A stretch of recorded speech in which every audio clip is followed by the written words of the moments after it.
안녕하십니까. 뉴스 플러스입니다.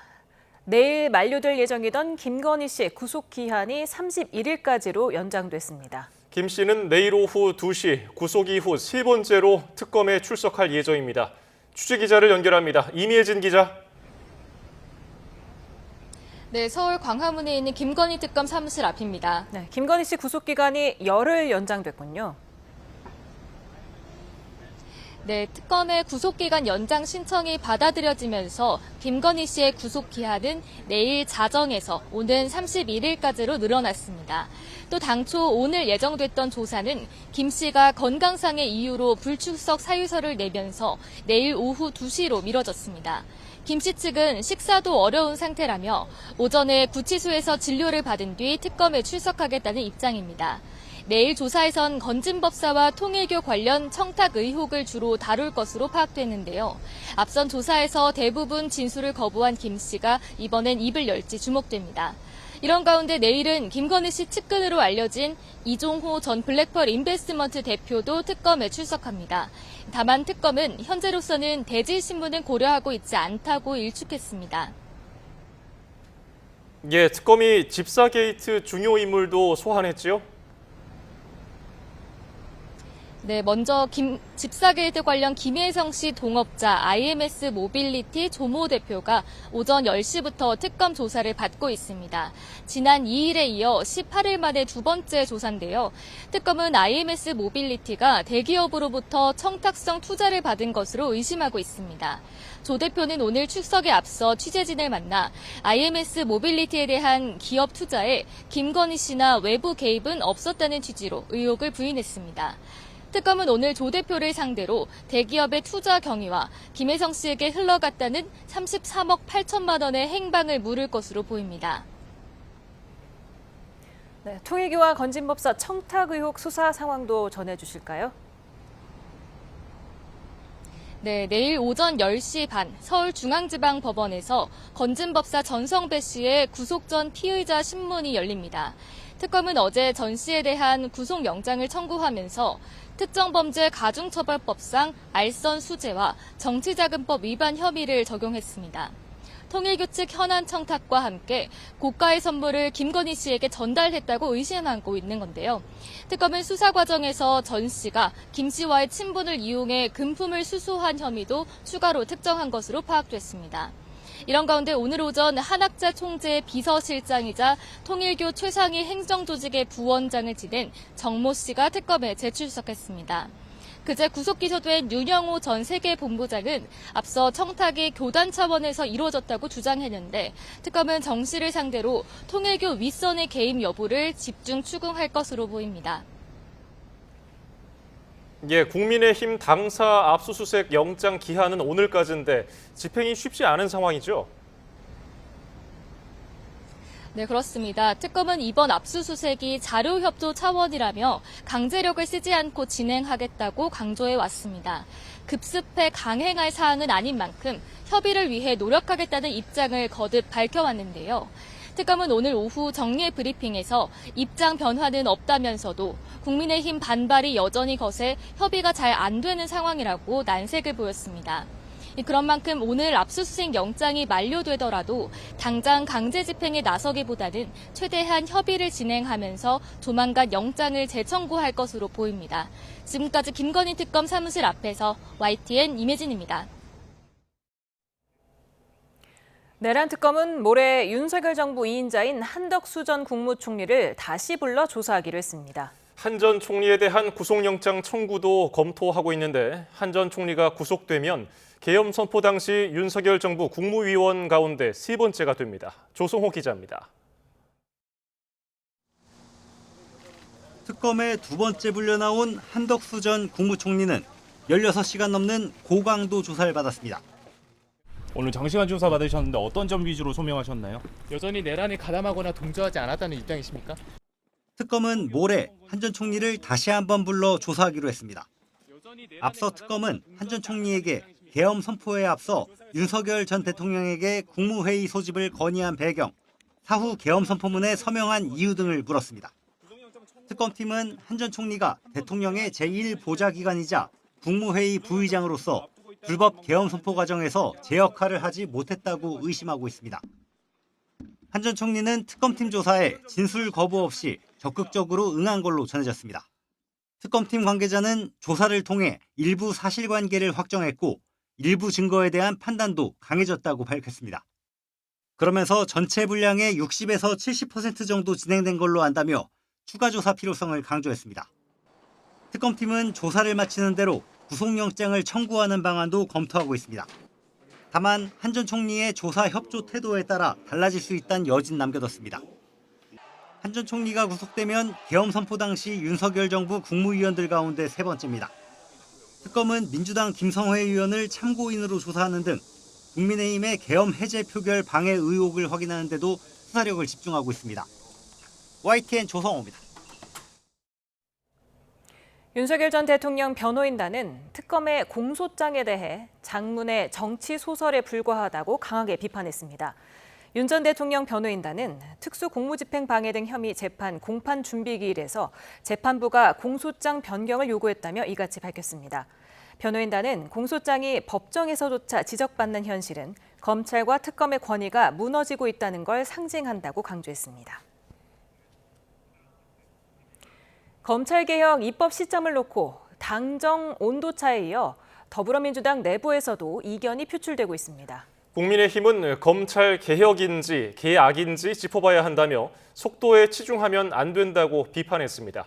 국회 취재기자를 연결합니다. 박희재 기자. 네, 국회입니다. 네, 여야 주요 소식 살펴보죠. 먼저 정부와 여당, 또 여당 내부에서도 검찰개혁 시점을 놓고 엇박자를 내는 분위기라고요. 네, 그렇습니다. 검찰개혁을 추석 전까지 완수하겠다는 민주당 정청래 대표의 입장, 대통령실과 김민석 국무총리의 꼼꼼히 가야 한다는 입장, 이 두 입장이 미묘하게 온도차를 보여왔는데요. 오늘은 또 민주당 내부에서 정청래 대표의 발언과 관련한 엇갈린 입장이 나왔습니다. 민주당 문진석 원내수석 부대표는 한 라디오 방송에서 정청래 대표의 발언은 정치적 메시지였다. 연말까지인 정기국회 안에 검찰개혁 입법이 완료될 거로 보인다고 말했는데요. 하지만 이후 정 대표와 경조를 찾은 문대림 대변인은 문 원내수석의 발언과 관련해 정 대표가 추석 전 약속을 지키기 위해서 거침없이 나아갈 것이라는 의지를 갖고 있다고 강조했습니다. 민주당 검찰개혁특별위원회 위원장인 민영배 의원도 정부와의 검찰개혁 입법 비공개 회의 도중 기자들과 만나 추석 전까지 수사와 기소 분리를 위한 구조개혁을 하겠다는 것이 정청래 대표의 뜻이라며 그대로 가겠다는 취지로 말했습니다. 이런 가운데 정청래 대표는 오늘 검찰개혁에 이어 검찰 해체까지 언급했습니다. 최근 검찰이 김건희 여사 의혹 당사자인 건진법사 전성배 씨 자택에서 돈다발 관봉권의 띠지를 분실한 것을 두고 나온 발언인데요. 검찰이 스스로 개혁의 당위성을 입증하는 사건이라며 이런 의혹도 제기했습니다. 검찰이 스스로 증거를 인멸하고 무마하려 했다는 국민적 의혹에 해당 당시 검사들은 무엇라 말하는지 앞으로 지켜보겠습니다. 예, 이 같은 검찰 개혁 추진에 국민의힘은 어떤 입장입니까?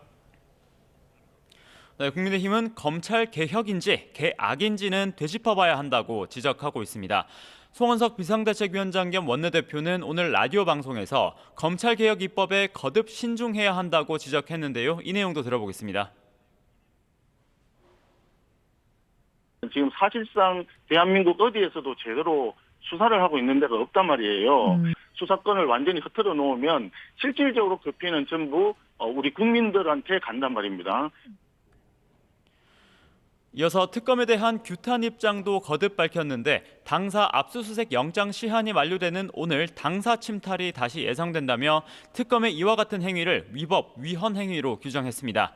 또 특검이 당원 명부 제출을 요구한 것에 대해서는 개인정보 강탈 시도를 절대 용납할 수 없다고 강조했습니다. 한편 국민의힘은 오늘 아침부터 전당대회 당대표 등 투표를 진행하고 있는데 잠시 뒤면 첫날 일정이 종료됩니다. 내일까지 이어지는 이번 투표에서 과반 득표자가 나오지 않으면 1, 2위 후보가 결선을 거쳐서 26일에 최종 선출됩니다. 지금까지 국회에서 YTN 박희재입니다. 더불어민주당이 대통령과 공공기관장 임기를 일치시키는 공공기관 알박기 금지법을 신속 지정 안건 패스트트랙으로 올려 처리하겠다는 방침을 세웠습니다.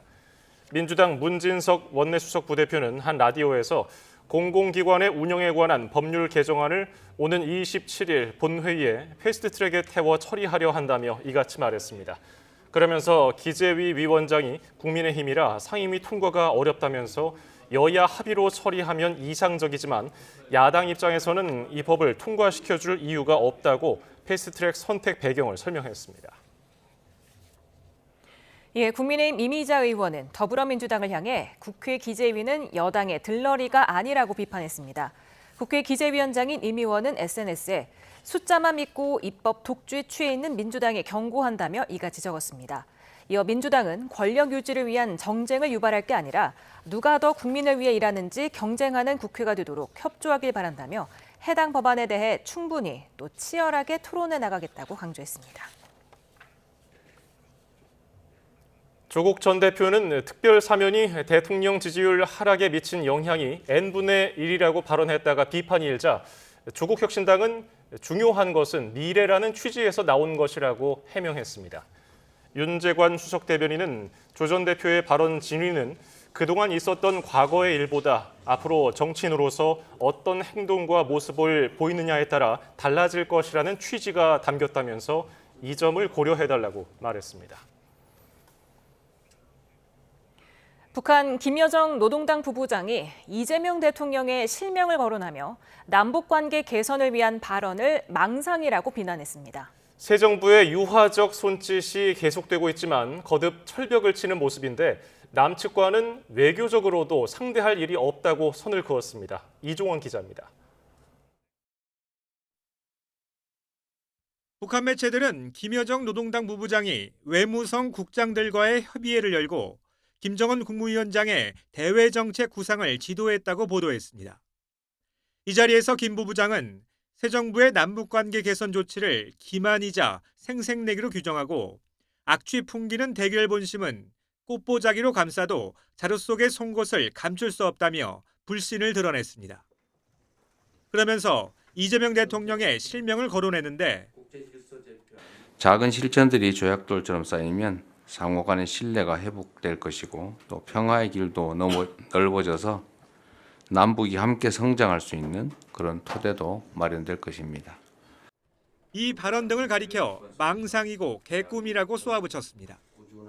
수십 년간 한국을 지켜본 결과 보수의 간판을 달든 민주의 감투를 쓰든 자신들과의 대결 야망은 추호도 변함이 없었다며 이 대통령은 이러한 역사의 흐름을 바꿀 위인이 아니라고도 주장했습니다. 광복절 전후로 이어진 이 대통령의 대북 화해 메시지에 대해 직접적인 답을 내놓은 셈으로 남측의 대화 손짓을 거부하며 적대 정책 고착화를 거듭 선언한 것으로 해석됩니다. 특히 김 부부장은 한국은 우리 국가의 외교 상대가 될 수 없다고 했는데 통일을 지향하는 동족 관계뿐 아니라 서로 다른 국가로서도 상대할 일이 없다고 선을 그은 겁니다. 그러면서 하루 전 김정은 위원장에 이어 거듭 한미연합훈련 중단도 압박했습니다. 국가의 관계로 다루겠다는 걸 명확히 한 거다. 그리고 한미의 대북 적대시 정책이 계속된다면 이 외교관계도 어렵다라고 말한 거라고 볼 수 있죠. 남북관계 개선을 위한 이재명 정부의 유화적 손짓이 한동안은 일방통행이 될 가능성이 커지면서 북한의 셈법을 바꾸기 위한 대전략 마련이 필요하다는 목소리도 커질 것으로 보입니다. YTN 이종원입니다. 대통령실은 김여정 발언에 북한 당국자가 우리의 진정성 있는 노력을 왜곡해 표현하는 건 유감이라고 밝혔습니다. 대통령실 관계자는 이재명 정부의 한반도 평화를 위한 선제적 조치들은 일방의 이익이나 누구를 의식한 행보가 아니라며 이같이 지적했습니다. 이어 정부는 적대와 대결의 시대를 뒤로하고 한반도 평화 공존과 공동 성장의 새 시대를 반드시 열어나갈 거라고 강조했습니다. 사상자 7명이 발생한 경북 청도 열차 사고와 관련해 경찰이 합동 감식을 벌이고 본격 수사에 들어갔습니다. 작업자들의 이동 경로, 또 코레일과 업체의 안전 대책이 적절하게 마련됐는지 등을 집중적으로 살필 예정입니다. 이윤재 기자입니다. 경북 청도군을 관통하는 경부선 철로입니다. 안전관리 작업자 7명이 하행선 철로에서 줄지어 걸어갑니다. 무궁화호 열차 사고가 발생하기 전 점검 대상인 비탈면을 향해 이동하는 모습입니다. 작업자들은 선로 밖에서 이동하고 작업하는 상례 작업으로 인가받고 투입됐지만 현장은 달랐던 겁니다. 점검 용역은 위험 지역 2m 바깥에서 이루어지는 상례 작업으로 인해서 열차 운행 선상에서 작업을 시행하는 작업이었습니다. 전담 수사팀을 꾸린 경찰은 합동 감식으로 사실 확인에 들어갔습니다. 열차 운행을 1시간 동안 멈추고 이뤄진 감식에선 정확한 사고 위치와 이동 경로, 경보장치 작동 여부 등을 집중적으로 점검했습니다. 코레일이 협력업체에 안전점검을 맡기고 작업에 투입하는 과정에 업무 세부 규칙을 지켰는지도 수사 대상입니다. 경찰은 또 건강을 회복한 작업자 진술 조사를 시작했고 기관사 조사도 준비하는 등 사실규명에 속도를 내고 있습니다. 사고 위치, 또 그 상황, 형상, 또 사고자들이 어떻게 어떤 쪽으로 이렇게 피해가 있었는지 등등 그 사안을 명백하게 하기 위해서 오늘 관계기관하고 합동 감식을 했습니다. 숨진 협력업체 직원의 빈소는 침통한 분위기 속에 조문객 발길이 이어졌습니다. 정부와 정치권 인사의 잇따르는 조문 속에 유가족은 울분을 터뜨리며 수사를 촉구했습니다. 선로나 어디 작업을 하면 다 알지 않습니까? 그 관계 기관에서는 그죠? 몇 시 어디 작업한다는 그런 거는 그렇잖아요. 그런 거 기본적으로 다 알잖아요, 그죠? 경찰에 이어 검찰도 전담팀을 꾸렸고 정치권도 눈여겨보는 가운데 사고 원인을 밝힐 수사에 관심이 쏠리고 있습니다. YTN 이윤재입니다. 국회 환경노동위원회 회의에서는 경북 청도 열차 사고와 관련해 책임 소재를 둘러싼 공방이 벌어졌습니다. 김영훈 고용노동부 장관은 국토교통부 장관을 경영 책임자로 보기는 어렵다고 밝혔고 엄정한 수사 의지를 내보였습니다. 김주영 기자입니다. 경북 청도 열차 사고가 난 지 하루 만에 열린 국회 환경노동위원회 회의에서는 관련 질의가 쏟아졌습니다. 야당인 국민의힘 의원들은 사고에 책임을 두고 정부를 향해 날카로운 공격을 퍼부었습니다. 사고가 난 코레일 지분을 정부가 가지고 있는 만큼 국토교통부 장관, 더 나아가 이재명 대통령에게도 책임을 물을 수 있는 것 아니냐고 주장했습니다. 김영훈 고용노동부 장관은 국토부 장관의 경우 경영 책임자가 아닌 것으로 본다고 선을 그었습니다. 상급기관이 국토부에 책임을 물어야 되는 거 아닙니까? 이 잣대로를 하면 말입니다. 중대재해처벌법에 의하면 경영 책임자에 대한 책임을 묻게 되어 있습니다. 국토부 장관이 경영 책임자가 아닌 것으로 사례됩니다. 감독기관입니다. 민주당에서는 과거에도 코레일에 비슷한 사고가 이어졌던 부분을 지적했습니다. 현 사장이 과거 작업자들에게 책임을 돌리는 듯한 발언까지 했다면서 책임을 물어야 한다고 목소리를 높였습니다. 이 사건의 책임자는 한문희 사장이다. 윤석열 대통령이 임명했던 한문희 현 코레일 사장이 책임져야 된다 이렇게 생각을 합니다. 김영훈 장관은 여야 의원들 질타에 지위 고하를 따지지 않고 엄중하게 수사하겠다고 거듭 강조했습니다. 또 추가 사고를 막기 위해 청도 인근 지역까지 작업 중지권을 확대 적용했다고 설명했습니다. 직지사에서부터 밀양 인근까지 완전히 다 통제를 했습니다. 현재까지 제가 알기로는 이렇게 작업 중지권 확대해서 시행한 적은 처음입니다. 대통령과 정부의 고강도 대응에도 산재 사망 사고가 이어지는 가운데 김 장관은 다음 달 안으로 고강도 범정부 대책을 발표하겠다고 밝혔습니다. YTN 김주영입니다. 경북 청도에서 근로자 7명이 열차에 치이는 사고가 발생한 가운데 올해에만 철도 현장에서 산업재해 138건이 일어난 것으로 나타났습니다. 근로복지공단이 국민의힘 김의상 의원실에 낸 자료를 보면 지난달까지 철도 운영사 산재로 승인된 사고는 이번 무궁화호 사건을 제외하고 138건이었습니다. 철도 현장 산재는 2020년 179건에서 지난해 255건으로 해마다 증가하고 있습니다. 지난 2022년 이태원 참사 당시 구조 작업에 참여했던 30대 소방대원이 실종 열흘 만에 숨진 채 발견됐습니다. 이 소방관은 참사 이후 심적으로 힘들어하며 관련 치료도 10번 넘게 받았던 것으로 파악됐습니다. 이현정 기자입니다. 30대 소방관 A씨가 경기 시흥에서 숨진 채 발견됐습니다.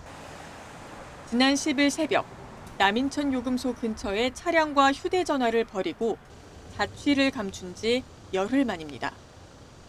경찰과 소방당국은 CCTV 등을 바탕으로 수색을 벌여왔는데 A씨는 차에서 내린 뒤 계속 걸어서 이동했던 것으로 파악됐습니다. 소방관은 차량을 세워둔 곳에서 직선 거리로 7km 정도 떨어진 이곳 교각 아래에서 발견됐습니다. 경찰은 범죄 혐의점이 없는 것으로 보고 있습니다. A씨는 지난 2022년 159명이 숨진 이태원 참사 현장에서 구조 활동에 참여했습니다.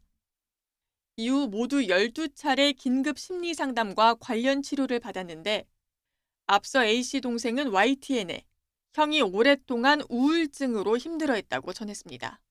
A씨는 참사 직후 한 언론 인터뷰에서 진짜가 아니었으면 좋겠다며 희생자 부모들을 걱정하기도 했습니다. 이태원 참사 유가족협의회는 애도의 뜻을 전하며 희생자 구조에 헌신했던 소방관들의 치유와 회복을 위한 적극적인 조치를 촉구했습니다. YTN 이현정입니다. 우리나라가 미국과 북미, 체코를 제외한 유럽 지역, 우크라이나, 영국으로의 원전 수출을 포기하는 데 합의한 것으로 알려졌습니다. 한수원과 한전은 지난 1월 미국 웨스팅하우스와 체결한 지식재산권 관련 합의문에서 한국이 원전 수주 활동을 할 수 있는 지역과 불가능한 지역을 나누는 데 합의한 것으로 전해졌습니다. 한수원과 한전은 체코를 제외한 EU 가입국과 북미, 영국, 일본에서 원전을 수주할 수 없고 한국이 원전을 수출할 수 있는 지역은 동남아와 중앙아시아, 남미, 중동 지역에 제한된 것으로 전해졌습니다.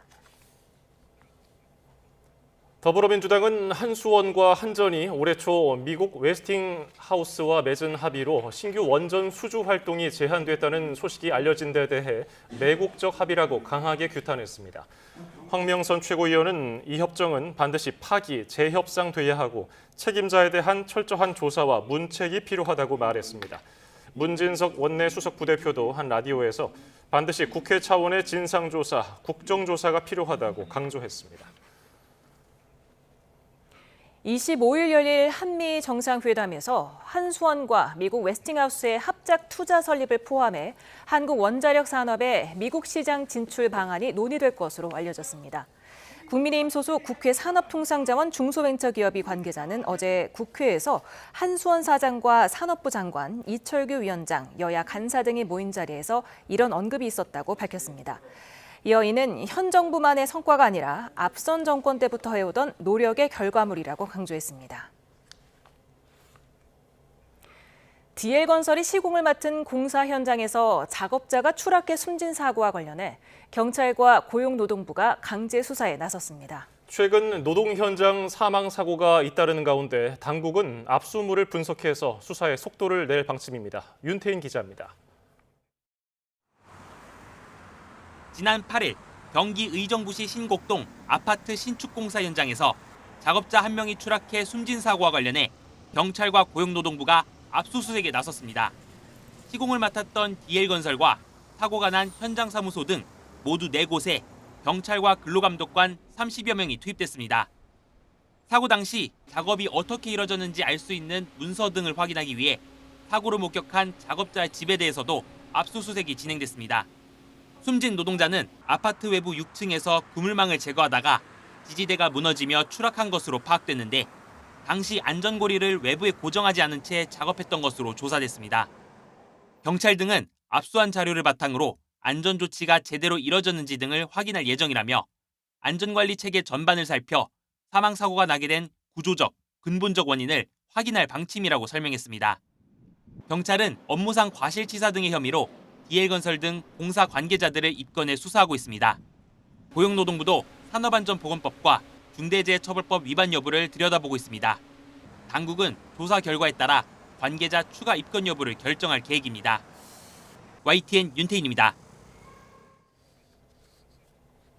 이재명 대통령이 최근 세계적인 인기를 끈 애니메이션 K-팝 데몬 헌터스의 감독과 만났습니다. 네, 아이돌 그룹 트와이스 등과 함께 K-팝, K-컬처의 발전 방향에 대해서 논의를 했는데요. 관련 영상 함께 보시겠습니다. 네, 오늘 오후 5시 아리랑 국제방송에서 K-팝 더 넥스트 챕터라는 녹화 방송이 방영이 됐습니다.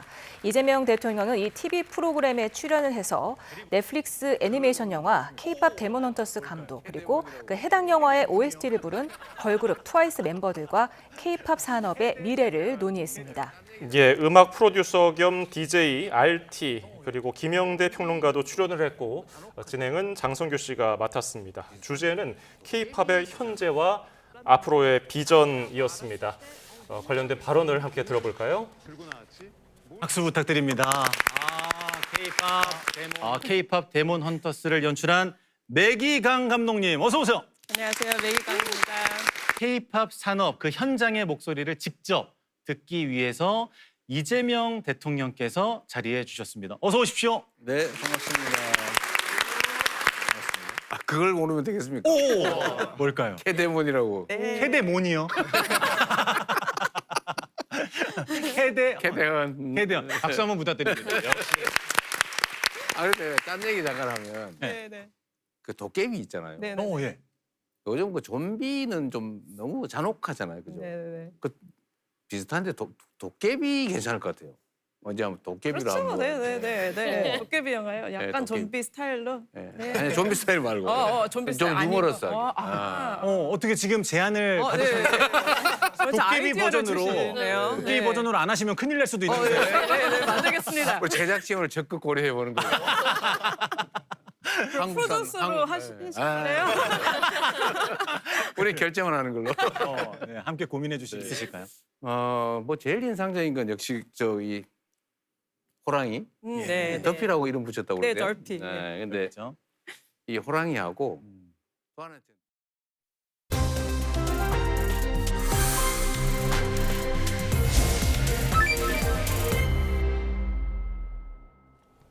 이슈 플러스 오늘의 전국 상황 박원석 전 국회의원, 정호김 전 새누리당 국회의원과 살펴보겠습니다. 어서 오세요. 안녕하세요. 네, 김건희 씨가 오늘 건강 문제로 특검 조사에 불응을 했는데요. 지금 윤 전 대통령의 멘토로 알려진 심평 변호사가 김건희 여사를 만났는데 김건희 여사에 대해서 너무나 수척해서 앙상한 뼈대밖에 남지 않은 김 여사 이렇게 지칭을 하면서 김 여사가 접견실에 앉자마자 선생님, 제가 죽어버려야 남편에게 살 길이 열리지 않을까요? 이렇게 호소를 했다고 합니다. 어떻게 들으셨어요? 글쎄요, 그 말의 의미에 대해서 이제 이런저런 그 추측들을 하는데 저는 그냥 신세한탄이었을 거라고 봅니다.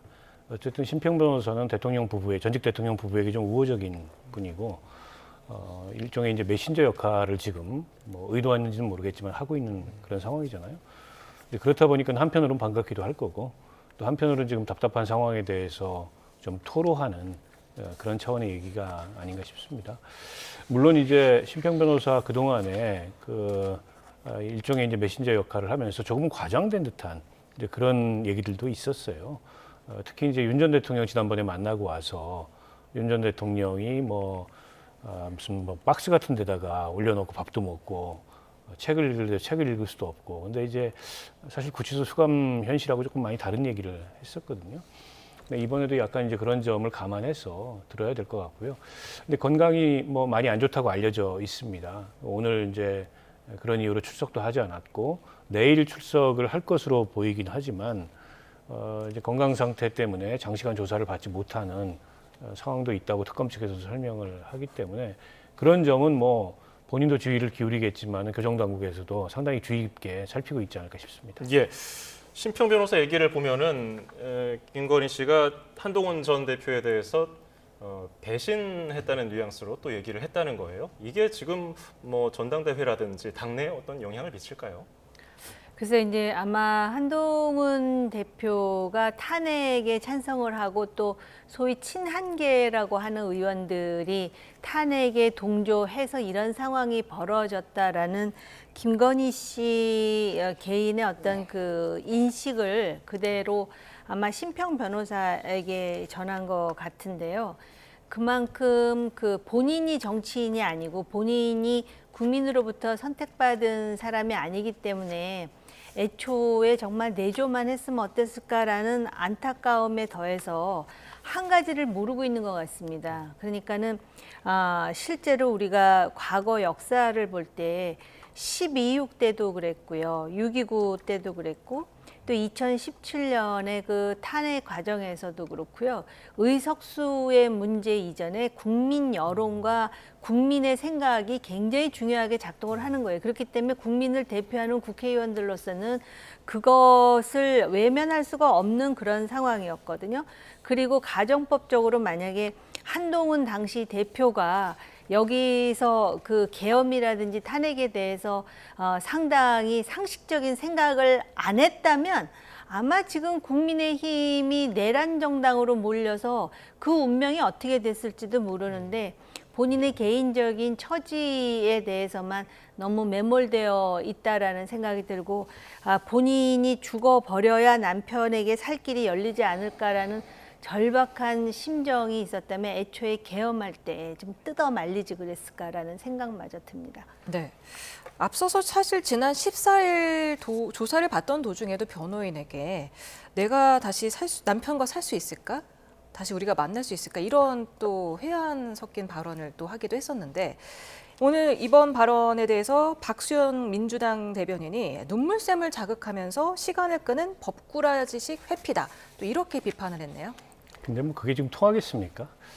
저는 워낙 윤 전 대통령 부부에 대해서 여론이 안 좋기 때문에 김건희 씨의 저런 얘기가 밖으로 알려진다 그래서 지지층 일부는 반응할지 모르겠지만은 국민 여론은 여전히 싸늘할 수밖에 없다. 그래서 여론전을 위해서 저런 뭐 메시지를 의도적으로 심평 변호사를 통해서 전달했다고 한다면 효과를 거두기 어려울 거라고 보고요. 아마도 저는 김건희 씨가 이제야 비로소 이제 뭐랄까 현실에 대한 자각이 이루어지고 있는 게 아닌가 싶습니다. 그동안에는 어떻게든 구속만은 피해 보려고 이제 특검이 원하는 시간에 원하는 방식으로 출석하고 조사받고 다 했는데 이제 구속이 됐습니다. 이제 구속이 되고 나서 본인도 이제 수사를 받아 보니까 특검이 어떤 방식으로 혐의점을 두고 수사를 하는지가 이제 대충 읽히잖아요. 이게 아무리 생각해봐도 이제 산 넘어 산일 수밖에 없고 그동안에 이러저러하게 뭐 이권이 됐든 청탁이 됐든 김건희 씨하고 연결돼 있던 사람들이 더 이상 김건희 윤석열 부부를 위해서 그동안에 있었던 일을 감추지 않는다는 거죠. 본인들도 살아야 되기 때문에 그런 게 다 알려지고 있고 혐의가 계속 무거워지고 있는 상황에서 저런 심정을 토로한 게 아닌가 싶고요. 저는 지금이라도 남 탓을 해서는 안 된다고 생각해요. 아까 이제 한동훈 전 대표 얘기한 것도 남 탓이죠. 뭐 계엄을 한동훈 전 대표가 시킨 것도 아니고 지금 이제 매관매직이나 그로 인한 뭐 청탁이나 국정 개입이나 이런 것도 드러나고 있는데 당시 소문이 무성했습니다. 근데 당의 비대위원장이 총선 앞두고 그런 소문이 들리는데 그걸 모른 척할 수도 없어요. 그래서 국민 눈높이에 맞게 상식적으로 이게 처리돼야 된다 얘기를 한 건데 그걸 두고서 무슨 배신이니 배신하지 않았으면 무슨 탄탄한 길이 열렸을 거니 여전히 저는 남 탓하는 심리가 굉장히 크다고 생각하고 그러면 그럴수록 윤 전 대통령도 김건희 씨도 본인들만 힘들 거다라고 생각합니다. 예, 또 윤 전 대통령의 또 다른 멘토로 알려져 있는 이종찬 광복회장. 심평 변호사와는 달리 좀 따끔한 일침을 가하면서 부친 반만 닮았어도 여기까지는 안 왔을 텐데 이렇게 얘기를 했어요. 두 멘토가 좀 맥락이 다른 얘기를 했는데 어떤 함의를 느끼셨습니까? 이종찬 광복회장 같은 경우는 그 순국 선열 문제 때문에 또 윤석열 전 대통령이 재임할 때 상당히 그 부딪히기도 하고 그랬었는데 아마 친구의 아버지로서 안타까운 심정을 저렇게 토로하신 게 아닌가 그런 생각이 들고 또 윤석열 전 대통령의 부친이 살아 계셨다면 아마 이 지경까지 되지는 않았을 거 아닌가라는 그런 안타까움을 지금 피력하는 게 아닌가 이런 생각이 들면서 심평 변호사는 제가 잘 모르는 분인데 이분은 왜 전직 대통령과 또 심지어는 대통령 부인의 그 메신저를 자처하면서 지금 이런 메시지를 전달하는 그 정치적인 의도가 있는가를 잠시 생각하게 만드네요. 네. 특검은 김건희 씨 구속기간 원래 내일까지였는데 31일까지로 열흘 연장했습니다. 추가 조사가 더 많이 필요하다 이렇게 보는 걸까요? 김건희 씨가 일단 진술 거부를 하고 있는 데다가 이게 장시간 조사를 또 못하는 것 같아요. 건강 상태도 있고. 그래서 정해진 구속기간 내에 지금 일단 구속된 혐의에 대한 조사조차도 불충분하기 때문에 구속기간 일단 연장을 해놓고 혐의들에 대해서 조사를 하겠다 이런 판단을 내린 것 같고요. 김건희 씨가 처음에 특검에 출석할 때와는 다르게 구속된 이후로 진술 거부권을 행사하는 이유는 결국 이제 법정에 가서 그 혐의에 대해서 다투겠다. 특히 이제 뇌물죄 같은 경우에 김건희 씨가 공직자가 아니고 결국 윤석열 전 대통령의 공범으로 말하자면 이제 기소를 하고 혐의를 입증해야 되는데 김건희 씨 변호인 측에서는 그게 쉽지 않을 거다 이렇게 보는 것 같아요. 그래서 이제 특검의 의도에 굳이 이 수사 과정에서 말릴 필요 없이 법정에 가서 어쨌든 그런 혐의들 하나하나에 대해서 좀 정밀하게 다투겠다 이런 전략을 세운 것 같고 그런 차원에서 대부분 그 질문에 대해서 아마 진술 거부를 하고 있는 게 아닌가 싶습니다. 예, 김건희 씨가 구속 뒤 두 번째 특검 조사에서 대부분 질문에는 묵비권을 행사하면서도 명태균 씨 그리고 김영선 전 의원 건에 대해서는 입을 열었다는 거예요. 이건 어떤 의도가 있다고 볼 수 있을까요? 그러니까 실제로 이제 공천과 관련해서는 본인이 공천권이 있는 입장이 아니기 때문에 자기는 힘이 없는 사람이고 따라서 이 관련해가지고 자기가 깊숙이 개입했다라는 혐의로부터 자유로울 수 있다라는 기대감을 지금 답변으로서 지금 표출하는 게 아닌가 이런 생각이 들고요. 이거는 또 여담이지만 지금 특검의 조사, 질문, 답변 내용이 이렇게 지금 아주 자세하게 지금 방송을 통해서 나오는 거는 특검이 제가 알기로 특히 김건희 특검은 16가지의 혐의에 대해서 지금 명쾌한 답변과 그 사실 확인을 통해서 국민의 알 권리를 이제 만족시켜줘야 되는데 실제로 특검도 상당히 지금 정치적인 복선이 있는 게 아닌가라는 생각이 듭니다. 그리고 사실 김건희 씨도 그렇고 윤석열 전 대통령도 그렇고 윤석열 전 대통령은 전직 대통령이고 정치인이고 또 국민의힘과 일정 정도의 인과관계가 있다면은 이런 상황을 본인들이 신속하게 수습을 하고 잘못한 것에 대해서는 인정을 함으로써 이 시국이 빨리 정리되는 것이 옳은 게 아닌가. 왜냐하면 이게 길어지면 길어질수록 우리나라의 정당이 상당히 정파적 아닙니까? 이건 굉장히 민주당에게 유리한 정치적 분위기를 계속 만들어가는데 일조하고 있는 것이다. 이런 생각이 드네요. 네. 앞서서 말씀드렸지만 오늘 특검 조사는 김건희 씨 건강 문제로 불응을 했고 이게 내일 오후 2시로 미뤄졌습니다. 김건희 씨 측은 내일 오전에 구치소에서 진료를 받고 특검에 출석하겠다 이런 입장인데 어떻게 보세요?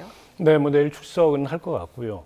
어쨌든 김건희 씨가 지금 건강 이상을 호소하는데 이게 이제 구치소에 수감됐다 하더라도 구치소 내에서도 진료를 받을 수 있고 구치소 내의 진료 시설에서 진료가 불가능한 그런 상태의 경우에는 지난번에 윤 전 대통령도 관내에 있는 대학병원에 가서 진료를 받았거든요.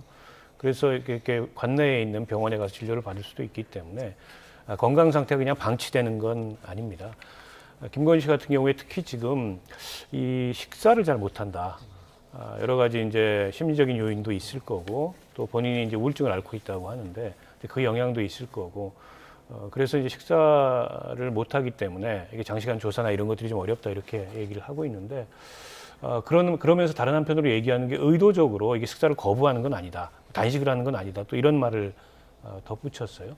그래서 아마 뭐 어쨌든 피의자의 건강 상태는 굉장히 중요하기 때문에 더군다나 탄핵은 되고 파면은 됐지만 전직 대통령 부인이고 국민적 관심이 집중되어 있는 사건이어서 구치소 측에서도 김건희 씨 건강 상태를 주의 깊게 살피고 있지 않을까 싶습니다. 예. 자, 그런가 하면은 검찰이 건진 법사의 관봉권 띠지를 분실한 상황을 두고서 정청래 민주당 대표는 검찰 개혁의 필요성을 강변하는 데 또 얘기를 하고 있더라고요. 이런 상황 어떻게 보셨습니까?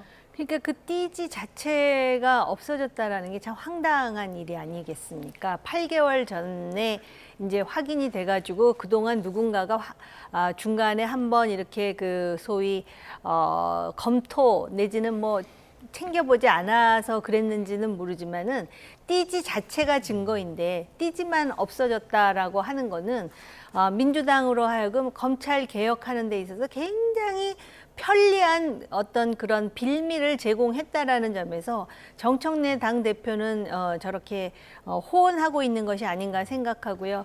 검찰이 말입니다. 어떤 정권에든 그 정권의 신여 노릇을 하면 안 되는데도 불구하고 가장 그 중요한 그 관본권의 띠지 자체를 어떻게 없어졌는지 누가 없앴는지조차에 대해서 말을 못하기 때문에 이거는 잃어버린 게 아니라 정말 의도적으로 버린 건 아닌가라는 의심마저 드는 상황입니다. 그래서 아마 민주당은 검찰 개혁, 특히 수사와 기소를 분리하는 그 검찰 개혁에 있어서 그 대표적인 사례로 이 띠지를 아마 강조하지 않을까 이런 생각이 들었습니다. 네, 그러니까 지금 정청래 대표는 연일 추석 전에 검찰 개혁을 완수하겠다고 이렇게 속도를 강조하는 반면에 좀 대통령실과 김희석 총리 좀 꼼꼼히 가야 한다 이렇게 말하면서 정부와 여당이 좀 입법 시기를 놓고 엇박자를 내는 분위기 아니냐 이런 분석이 있던데요. 당 내에서도 민주당 내에서도 좀 다른 목소리들이 나오더라고요.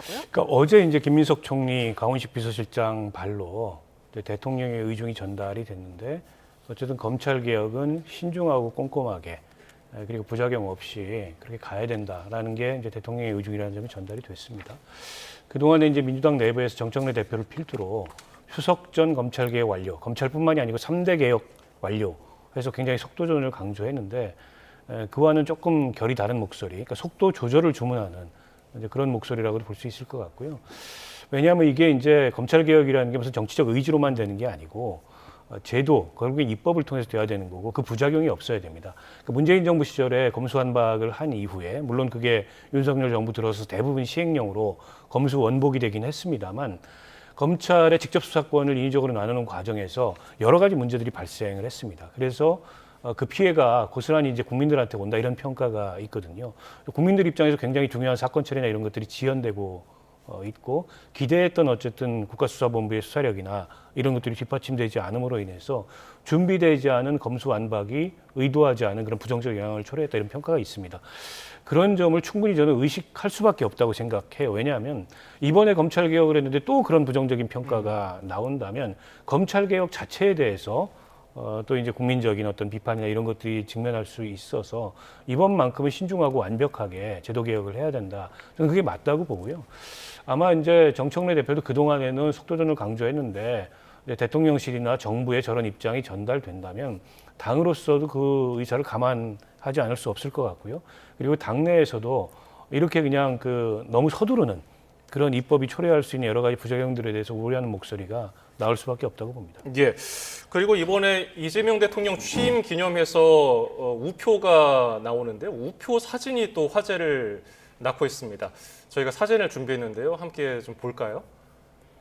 예, 여러 가지 요 사진 중에서 눈에 띄는 한 가지 우표 사진이 있으니 이재명 대통령이 자전거를 타고 있는 모습이고요. 그리고 박찬대 의원이 뒤를 쫓는 그런 모습입니다.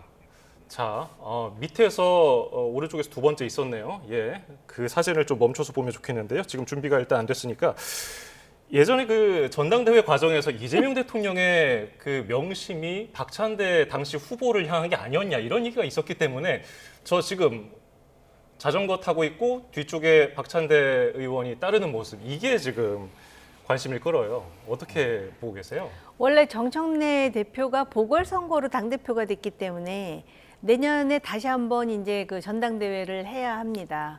그리고 전당대회 과정에서 둘 다 찐명이기 때문에 대통령은 완전히 중립이라고 표방을 했지만 명심, 어심 해가면서 심지어는 뭐 어심이 이겼다. 정청래 대표가 대표로 당선됨으로써 그런 말까지 나올 정도였는데요.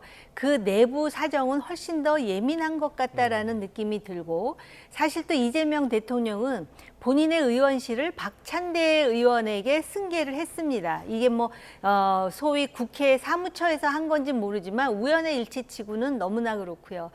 또 실제로 정청래 의원이 당대표가 됐는데 대통령이 초대하기는 두 사람을 다 같이 초대를 하는 그러한 좀 약간 어정쩡한 상황을 만들기도 했고 지금 조금 전에 말씀하신 대로 지금 검찰 개혁을 해야 되는데 오히려 총리실이라든지 대통령실에서는 시기와 조정을 얘기를 하고 그런데 이제 당에서는 속도전을 얘기를 하거든요. 분명히 뭐가 있는 것 같다라는 느낌을 지울 수가 없는데 그것의 활용점정이 저 우표 사진이 아닌가.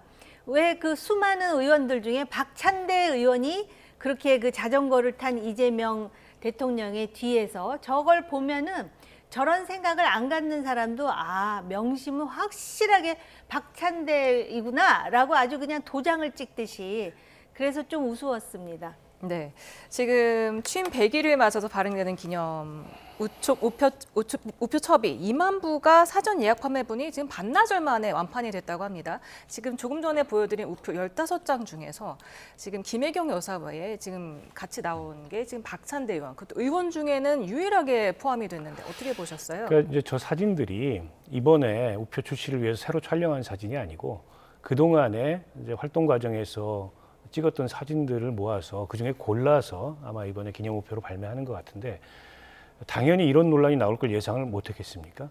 나올 걸 예상을 했음에도 불구하고 냈다는 것은 의도가 있다고 봐야 되겠죠. 이런 해석이 따를 수밖에 없다고 보고요. 다만 이제 내년 상황은 지금 어떻게 예측을 하거나 예단할 수가 없습니다. 내년 전당대회에서 지난번 전당대회 같은 똑같은 매치업이 일어날지 그것도 지금으로서는 예상하기가 어렵고 결과는 물론 더더욱 예상하기가 어렵고 그래서 지금 이른바 이제 명심이 박찬대 의원을 향한다라는 해석이 따른다 하더라도 그게 내년에 이제 당권의 향배에 미치는 영향은 제가 보기에 뭐 그렇게 크지 않을 거라고 보고요. 일단 정청래 대표로서는 당장 당대표로서의 성과가 중요하겠죠.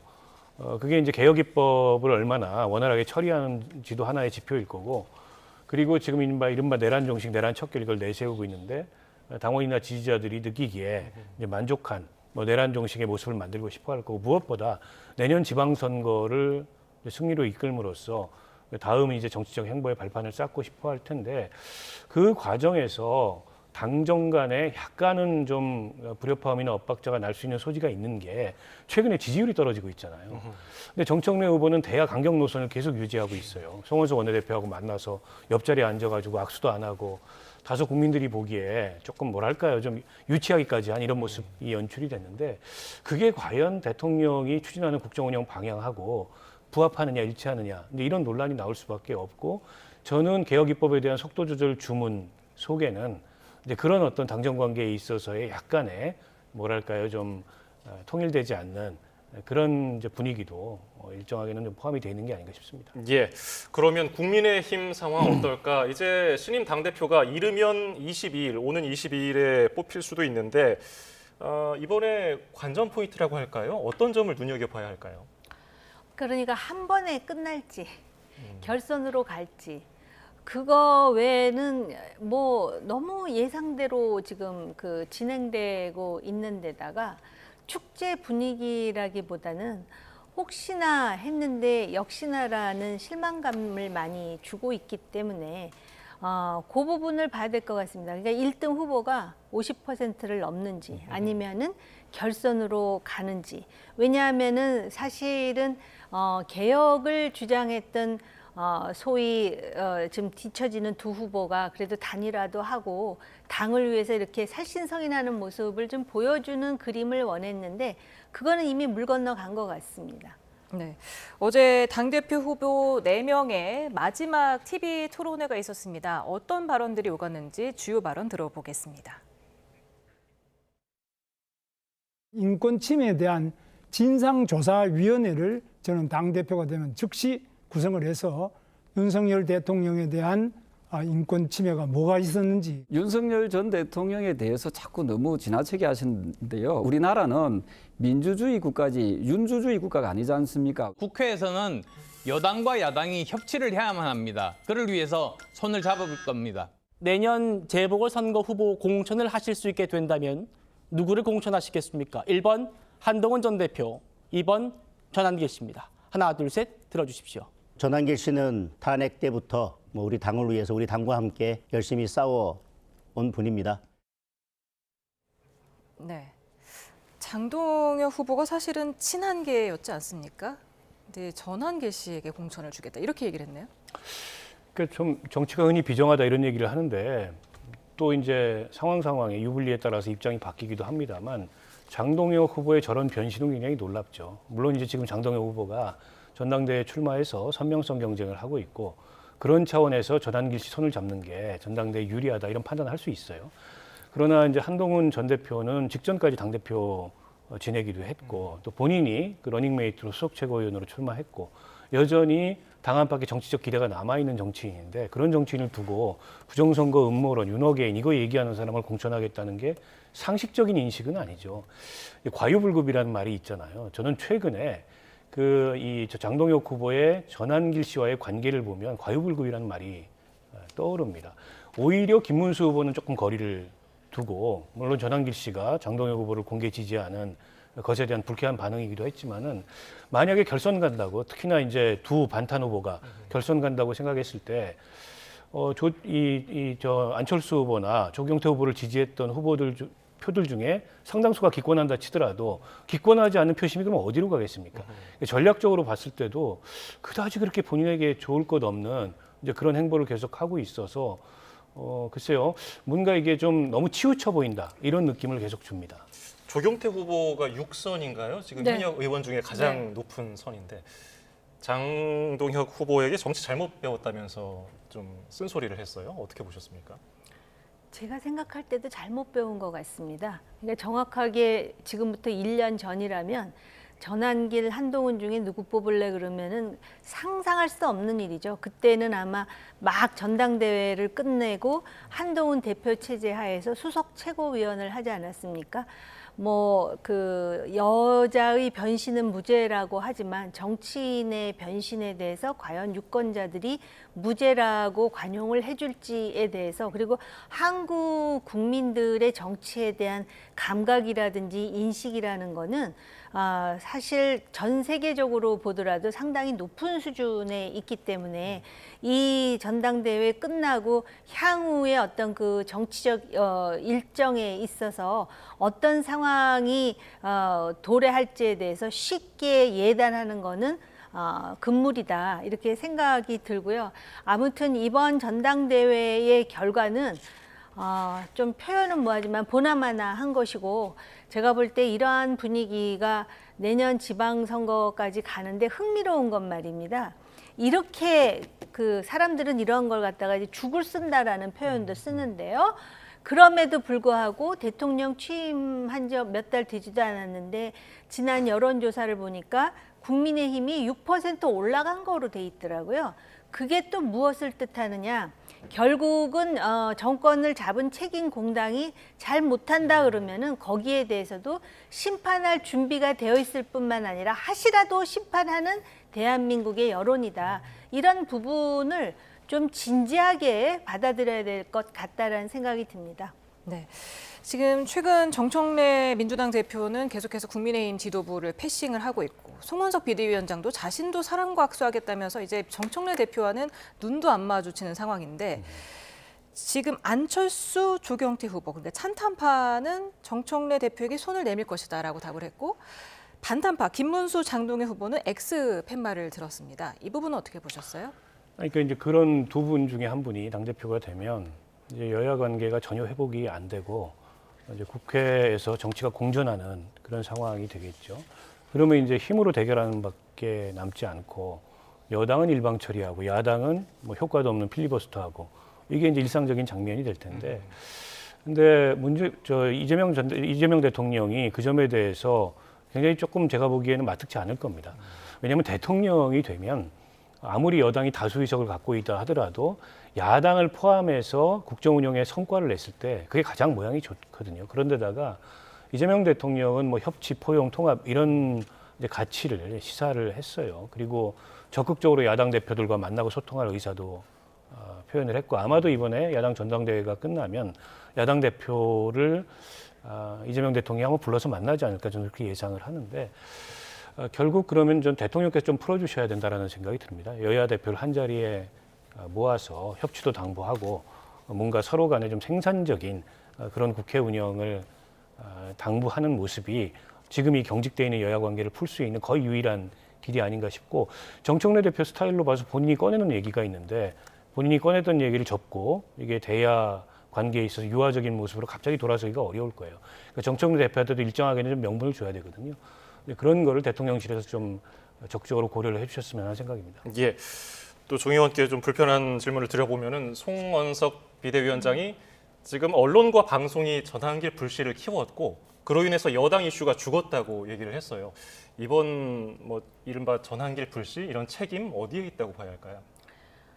그 송원석 비대위원장은 본인도 성찰해야 될 부분이 상당히 많죠.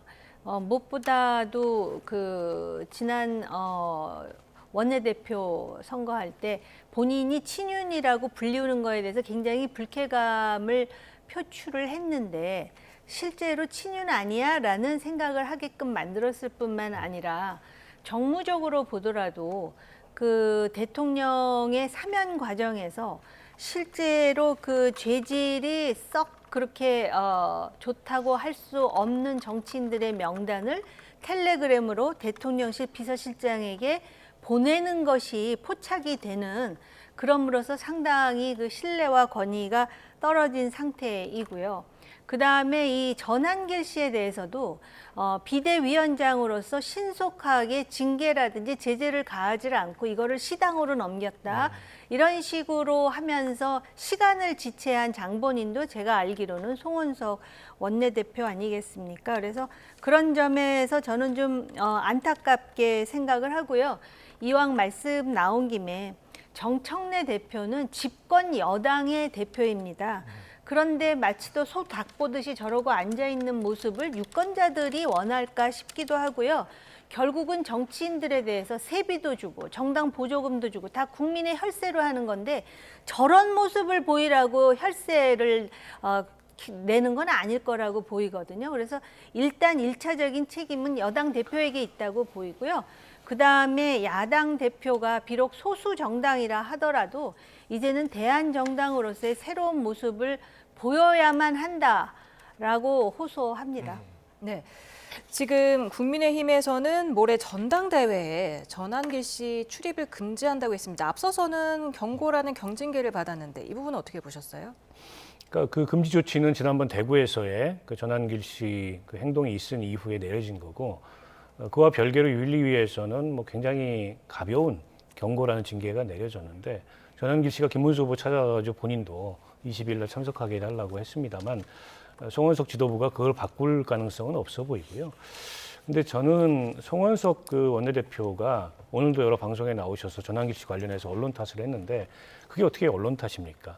사실은 전환길 씨가 저렇게 국민의힘의 전당대회에 개입을 해서 마치 본인이 좌지우지하는 듯한 그런 모습을 보이는 그 배경에는 국민의힘의 중진 정치인들, 특히 이제 당대표 후보로 나온 분들, 그런 분들에게 그런 분들이 전환길 씨에게 자리를 깔아줬기 때문에 벌어진 일이거든요.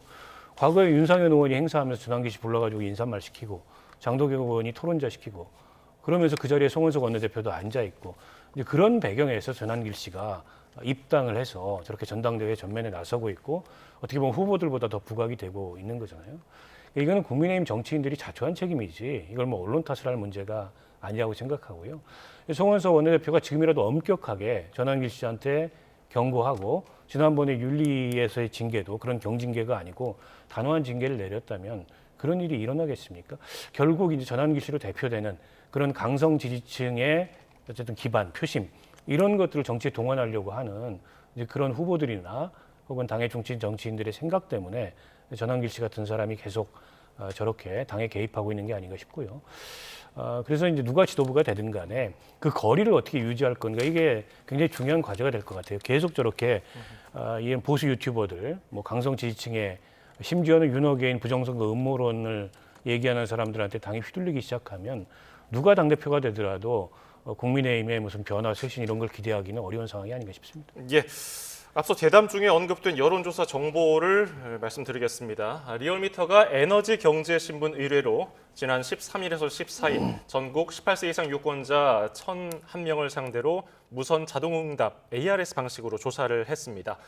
민주당 지지율은 39.9%로 전주 대비해서 8.5%포인트 하락했고 국민의힘 지지율은 36.7%로 같은 기간 6.4%포인트가 올랐습니다.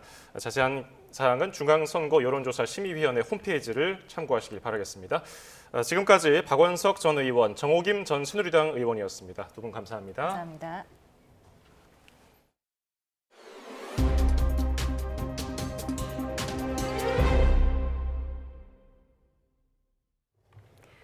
스웨덴에서 113년 된 유명 교회 건물을 통째로 옮기는 작업이 이틀간 진행돼 화제입니다. 무게 670톤의 건물이 200개가 넘는 바퀴가 달린 특수 차량에 실려서 천천히 움직이고 있는데요. 어떤 사연인지 김종욱 기자가 전합니다. 가로 세로 높이 각각 약 40m, 무게 672톤의 교회 건물. 바퀴 224개가 달린 특수차에 실려 천천히 움직입니다. 축복식을 마치고 이틀에 걸쳐 5km 떨어진 곳으로 이동하고 있습니다. 건물이 통째로 옮겨지는 장면을 보려 스웨덴 최북단 마을에 인파 수천 명이 몰렸습니다. I was very nervous for the church moving because, well, it's a big thing happening. I was worried that it was going to fall apart, but it didn't, so I'm very happy. 1912년 지어진 신고딕 양식의 이 교회는 2001년 국민 여론조사에서 1950년 이전에 지어진 건물 중 최고로 선정된 명물. 하지만 이 교회를 포함해 마을 전체가 오래된 터를 떠나게 됐습니다. 마을에 있는 세계 최대 규모 철광산을 지하로 넓히면서 집안이 불안정해져 산사태와 건물 붕괴 우려가 커졌기 때문입니다. The land where the church lays down right now is affected by our mining operations, so we have to move it. 지난달 건물 25채를 옮긴 데 이어 키루나 교회를 포함해 16채를 더 이전할 예정이고 교회는 내년 말 다시 문을 엽니다. 공영방송이 생중계까지 하는 이전 작업이 끝나면 새 보금자리에서 기념 공연이 열리고 칼 구스타프 16세 국왕도 방문할 예정입니다. YTN 김종욱입니다. 보름 넘게 지속된 스페인 폭염과 관련된 것으로 추정되는 사망자 수가 1,100명을 넘는 것으로 추산된다고 AFP 통신이 보도했습니다. 스페인 공공보건연구소에 따르면 지난 3일에서 18일 스페인에서는 폭염으로 1,149명이 숨졌습니다. 7월 한 달 동안 고온으로 인한 사망자도 1,060명으로 추산돼 지난해 같은 기간보다 57% 증가했습니다. 오늘 밤사이에도 열기가 식지 못하겠습니다. 밤사이 서울 등 많은 지역에서 25도 이상을 유지하며 밤더위가 계속되겠고 대부분 지역에 폭염특보가 발효 중인 가운데 내일 낮에는 서울 32도, 대전 34도, 광주 34도, 대구 35도까지 오르며 역시 폭염이 기승을 부리겠습니다. 내일도 내륙은 대체로 구름만 많겠습니다. 다만 중북부와 남부지방에는 한때 소나기가 지나는 곳이 있겠고 특히 전남과 경남에는 최고 60mm의 강한 소나기가 쏟아지는 곳이 있겠습니다. 또 제주도에는 오후까지 5에서 40mm의 비가 내리겠습니다. 남은 한 주도 밤낮 없는 더위가 계속될 전망입니다. 날씨 정보였습니다.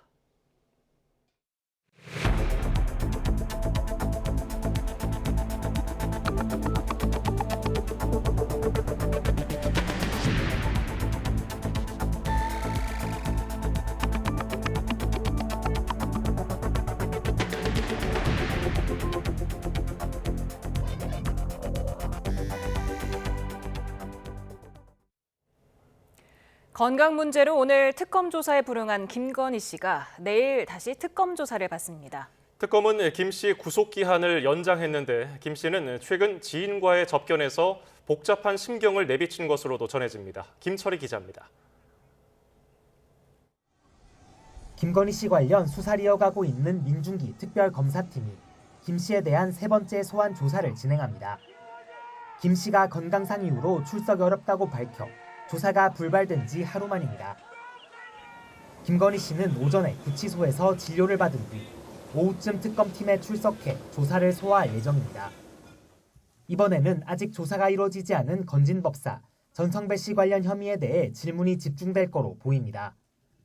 특검은 김 씨가 전 씨를 통해 통일교 현안 청탁과 함께 명품 가방과 다이아몬드 목걸이, 천수산 농축차 등을 건네받은 거로 의심하고 있습니다. 다만 김 씨가 주가 조작이나 공천 개입 관련 질문에 대해 대부분 진술을 거부해온 만큼 이번에도 적극적인 해명에는 나서지 않을 거란 관측이 우세합니다. 이런 가운데 김 씨가 접견으로 온 지인에게 죽음을 언급하며 복잡한 신병을 토로했다는 주장도 제기됐습니다. 자신이 죽어야 윤 전 대통령의 살 길이 열리지 않겠느냐는 건데 주변 인물에 대한 배신감도 함께 털어놨다고 해당 인사는 전했습니다. 이처럼 김 씨가 연일 신체적 정신적인 어려움을 호소하고 있지만 특검은 추가 조사가 불가피하다고 보고 구속기한을 오는 31일까지로 연장한 상태입니다. 특검팀은 남은 열흘여 동안 김 씨를 추가로 소환해 혐의를 다진 뒤 재판에 넘길 거로 보입니다. YTN 김철입니다. 윤석열 전 대통령 측이 김건희 특검팀의 체포영장 집행을 문제 삼으며 고발장을 냈습니다. 특검 수사의 부당함을 강조하려는 모양새인데 윤 전 대통령에게 민사적 책임까지 묻겠다는 시민들의 움직임은 더 커지고 있습니다. 신기혜 기자입니다. 윤석열 전 대통령 측이 김건희 특별검사팀의 두 번째 체포영장 집행을 문제 삼으며 고발했습니다. 고발 대상은 민중기 특검과 문홍주 특검보, 혐의는 불법 체포와 독직 폭행 등입니다. 지난 7일 이뤄진 두 번째 체포영장 집행에선 앞선 집행과 달리 물리력이 동원됐습니다. 하지만 윤 전 대통령의 강한 저항에 부딪혔고 결국 무산됐습니다. 피의자가 완강하게 거부하였고 피의자의 부상 등이 우려된다는 현장의 보고를 받고 9시 40분 집행을 중단하였습니다. 당시 변호인들은 거세게 반발하며 법적 대응을 예고했었습니다. 젊은 사람들이 10여 명이 달라붙어서 앉아있는 대통령을 양쪽에서 팔을 끼고 다리를 붙잡고 대통령이 땅바닥에 철석 바닥에 떨어지는 그런 사태까지 발생을 했습니다. 다만 실제 집행에 참여한 구치소 관계자들은 이번 고발 대상에서 빠졌습니다. 이런 가운데 윤 전 대통령을 상대로 한 손해배상 청구 소송은 계속되고 있습니다. 비상계엄을 선포한 윤 전 대통령이 원고 1인당 10만 원씩을 배상해줘야 한다는 1심 판결이 나온 뒤 부부를 상대로 한 소송이 제기되는가 하면 대통령 취임 전에 있었던 일들까지 문제 삼는 소송까지 등장했습니다.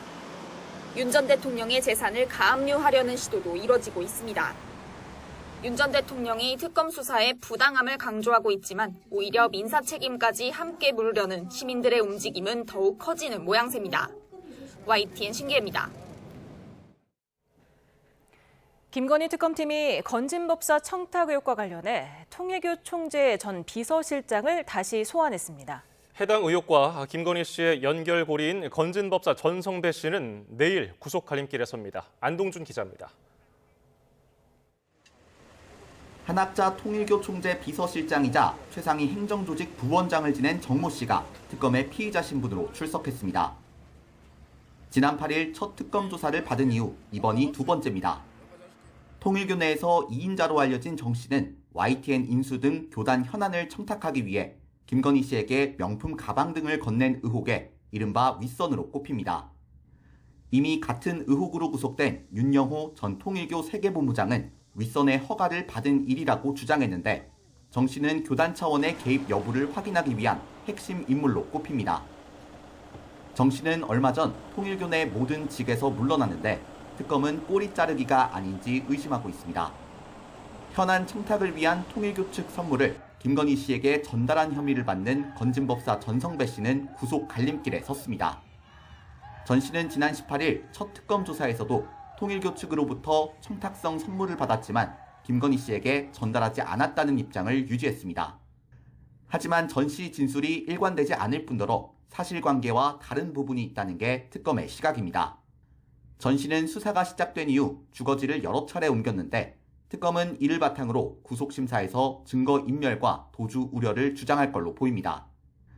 전 씨는 윤 전 본부장과 함께 재작년 국민의힘 당대표 선거에 교인들을 당원으로 가입시켜 개입했다는 의혹에도 핵심 인물로 꼽힙니다. 윤 전 본부장이 이미 구속된 만큼 특검이 전 씨 신병까지 확보하면 해당 의혹 수사에도 속도가 붙을 전망입니다. YTN 안동준입니다. 내란 특검이 모레 오전 9시 반 한덕수 전 총리를 추가로 불러 조사할 예정입니다. 박지영 특검보는 60에서 70% 정도 조사가 진행됐다며 추가로 조사해야 할 부분이 많다고 설명했습니다. 한 전 총리에게 구속영장을 청구할지를 두고는 조사 과정에서 어떤 태도를 보이는지에 따라 달라질 수 있다며 조사가 끝난 뒤 신병 처리 여부가 결정될 것 같다고 말했습니다. 최상병 특검팀이 증거물인 휴대전화를 부순 뒤에 버렸다는 의혹이 있는 이종호 전 블랙펄 인베스트먼트 대표를 구치소에서 접견했습니다. 특검팀은 오늘 오후 1시 30분 서울 구치소를 찾아 이 전 대표를 접견했습니다. 특검팀은 최근 이 전 대표가 측근인 A씨와 함께 서울 잠원 한강공원에서 자신이 쓰던 휴대전화를 부순 뒤에 버린 정황을 확인했습니다. 또 특검팀은 이 전 대표 행적이 담긴 A씨 일기장을 압수해서 변호사법 위반 혐의와 관련된 알리바이를 만들려 한 게 아닌지 들여다보고 있습니다. 최상병 특검은 A씨를 증거인멸 혐의로 입건하고 이 전 대표에게는 증거인멸 교사 혐의 적용을 검토하고 있습니다. 체코 원전 수주 과정에서 한수원과 한전이 미국 웨스팅하우스와 맺은 합의가 논란이 되고 있습니다. 웨스팅하우스에 50년 동안 1조 원대 일감과 기술 사용료를 약속한 데 이어 북미와 유럽 등 유력 원전 시장도 내준 것으로 전해졌습니다. 최하영 기자가 보도합니다. 한국수력원자력과 한국전력이 웨스팅하우스와의 합의를 전후로 발을 뺀 유럽 시장은 4곳입니다. 스웨덴과 슬로베니아, 네덜란드에 이어 유력한 원전 수출 후보지로 공들였던 폴란드도 철수를 공식화했습니다.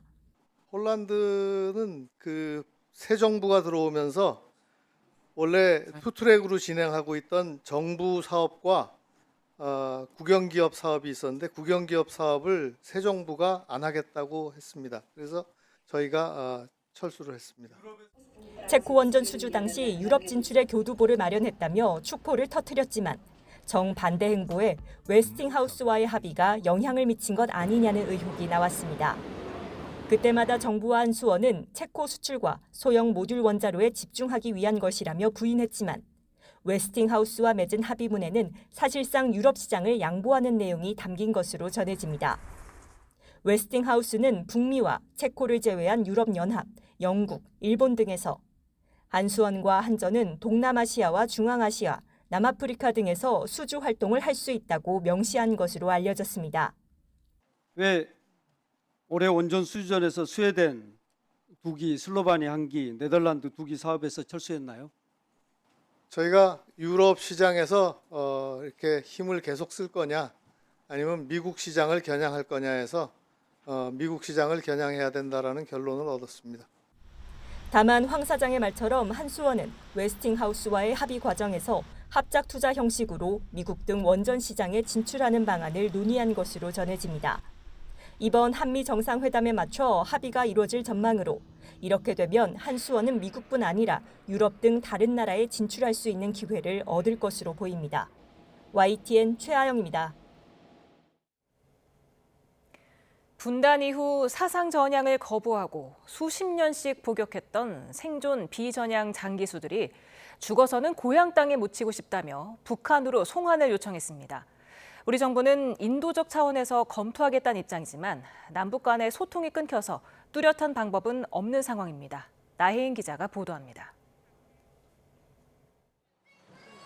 6.25 전쟁 때 북한군 포로로 잡혀 42년간 복역했던 비전향 장기수 안학섭 씨가 인공기를 들고 파주 통일대교를 빠져나옵니다.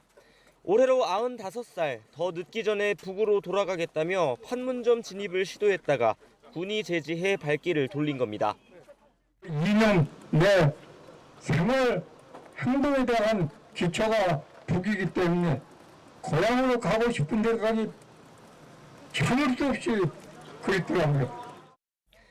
세계 최장 비전향 장기수로 알려진 안 씨는 냉전 시절 사상을 바꾸지 않았다는 이유로 고문에 시달렸습니다. 2000년 첫 남북 정상회담을 계기로 함께 옥살이했던 60여 명이 북한으로 돌아갔지만 그땐 미군의 한반도 철수를 위해 싸우겠다며 잔류를 택했습니다. 이젠 전쟁 포로의 송환 권리를 보장하는 국제협약에 따라 여생이라도 원하는 곳에서 보내게 해달라고 요구하고 있습니다. 나는 경향선을 쓰지 않았다는 이유로 온갖 수고, 고문, 폭력으로 치웠고 고통을 나날 견뎌냈습니다. 안 씨처럼 북송을 요청한 고령의 비전향 장기수는 모두 6명. 정부는 인도적 차원에서 다양한 방안을 검토하겠다고 했지만 북한의 호응 없이 이들의 요구가 받아들여지긴 어려운 상황입니다. 비전향 장기수와 함께 북한이 존재 자체를 부인하고 있는 국군 포로나 납북자 송환 문제 등도 다시 거론되고 있습니다. 일부 납북자 가족이 최근 정동영 통일부 장관을 만나 생사 확인이라도 해달라고 호소한 데 이어 인권단체들은 북한에 억류된 우리 국민 송환에 적극적으로 나서달라며 대통령 직속 전담기구 설치를 촉구했습니다. YTN 9입니다. 지난 2022년 이태원 참사 당시 구조 작업에 참여했던 30대 소방대원이 실종 열흘 만에 숨진 채 발견됐습니다. 이 소방관은 참사 이후 심적으로 힘들어하며 관련 치료도 10번 넘게 받았던 것으로 파악됐습니다. 이현정 기자가 보도합니다. 30대 소방관 A씨가 경기 시흥에서 숨진 채 발견됐습니다. 지난 10일 새벽 남인천 요금소 근처에 차량과 휴대전화를 버리고 자취를 감춘 지 열흘 만입니다. 경찰과 소방당국은 CCTV 등을 바탕으로 수색을 벌여왔는데 A씨는 차에서 내린 뒤 계속 걸어서 이동했던 것으로 파악됐습니다. 소방관은 차량을 세워둔 곳에서 직선 거리로 7km 정도 떨어진 이곳 교각 아래에서 발견됐습니다. 경찰은 범죄 혐의점이 없는 것으로 보고 있습니다. A씨는 지난 2022년 159명이 숨진 이태원 참사 현장에서 구조 활동에 참여했습니다. 이후 모두 12차례 긴급 심리 상담과 관련 치료를 받았는데 앞서 A씨 동생은 YTN에 형이 오랫동안 우울증으로 힘들어했다고 전했습니다. A씨는 참사 직후 한 언론 인터뷰에서 진짜가 아니었으면 좋겠다며 희생자 부모들을 걱정하기도 했습니다. 이태원 참사 유가족협의회는 애도의 뜻을 전하며 희생자 구조에 헌신했던 소방관들의 치유와 회복을 위한 적극적인 조치를 촉구했습니다. YTN 이현정입니다. 많은 소방관이 참혹한 현장에 출동한 뒤 우울증이나 외상 후 스트레스 장애 등을 겪는 것으로 나타났습니다. 자살 위험군이 3천여 명이나 된다는 소방청 조사 결과도 나왔는데요. 더욱 적극적인 지원이 필요하다는 지적입니다. 양동훈 기자입니다. 이번에 숨진 채 발견된 소방관 A씨는 지난 2022년 이태원 참사 현장에서 구조 활동을 한 뒤 우울증에 시달려왔습니다.